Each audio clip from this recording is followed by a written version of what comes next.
Like grades didn't matter. It was irrelevant. I would skip class on a regular basis in high school and go like find my way down to the library and just hide in the back. First off, I'd go out to the railroad tracks and, like do a little bit of that. And then I would go to the library and I would just read books, because classes I didn't see any sense in them. I mean, what's the point, right? And I would read and I just was sucking up information and ideas, but I did it on my own because my classes seemed like completely worthless and unimportant. And largely they probably were, but maybe they weren't. Maybe I my teachers were saying really interesting things and I didn't know it. Just like in this class, I might actually say, I might stumble upon a couple really interesting ideas at some point this semester, but you might not even notice. And then once again, I might not.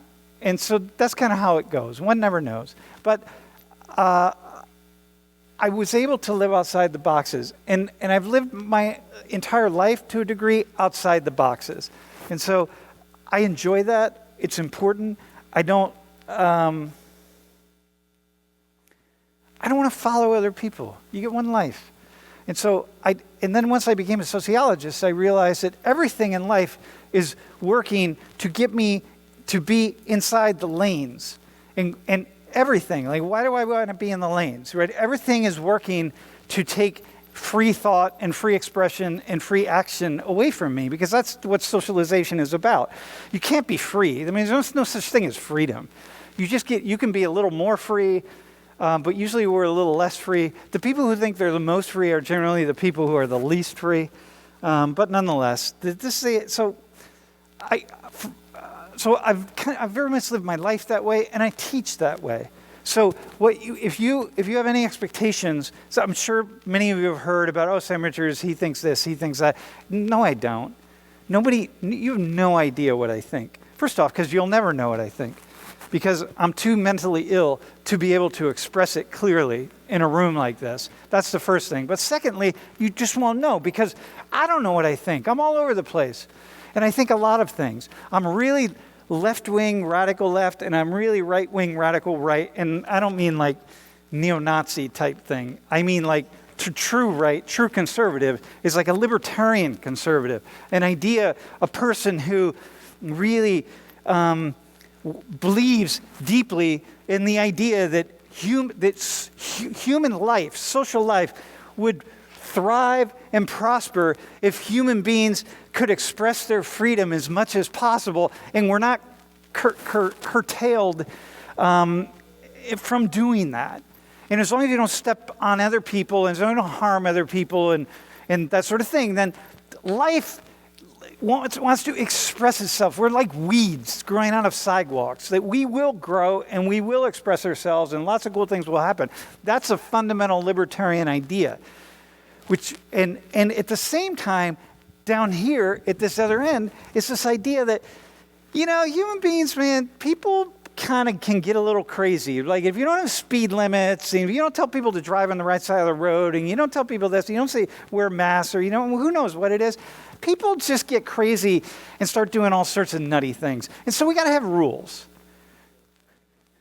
So we got to have some rules, and the rules are going to really hold things in place so that it works for all of us, right? Like we couldn't do what we're doing now if you all were just like doing anything you felt like doing, or if I just decided to speak whatever language I decided to speak. Like there are rules, right? So it makes it better for everybody.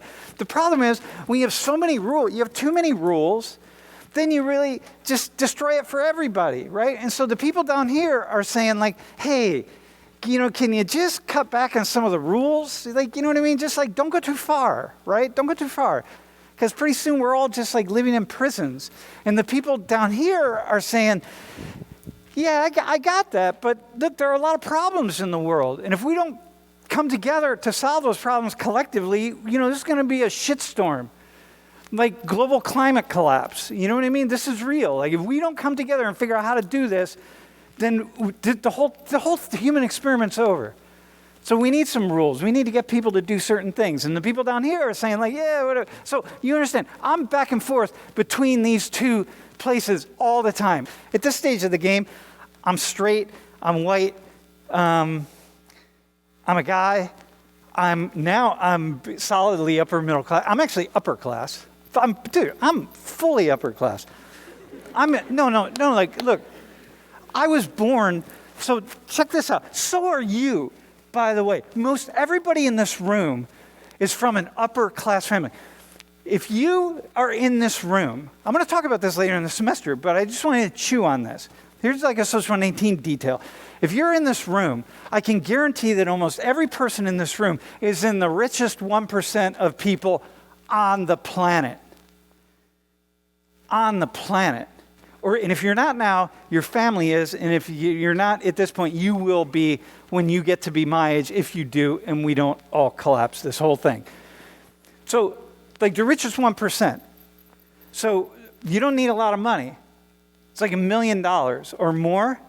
That includes savings, that includes your house, that includes your car, that includes everything you own, all this stuff. You put it together, you get $1 million, and that puts you in the richest 1% of the world. And so, like, when I'm thinking about, oh, am I rich? Like, this is what we do, right? Can you see what we do? Like, we go like, oh, yeah, but, Jeff Bezos and Bill Gates, those are really rich people. Like, I'm not really rich. I'm like, the fuck? Man, like, don't compare yourself to them. Compare yourself to people all over the world. And when you look all over the world, most everybody is here is in the richest 1%. When we talk about the 1%, that's you. It's most everybody in here. So that's like a reframing kind of thing, and that's why it's important. And so how different would you think about life if you really understood, looked in a mirror and said, my family is in the richest 1% of the world's population, right? How would you think about life differently? It changes things. Like, damn, 1%, dog. That means you lined up 100 people and there's 99 down there and you're here by yourself.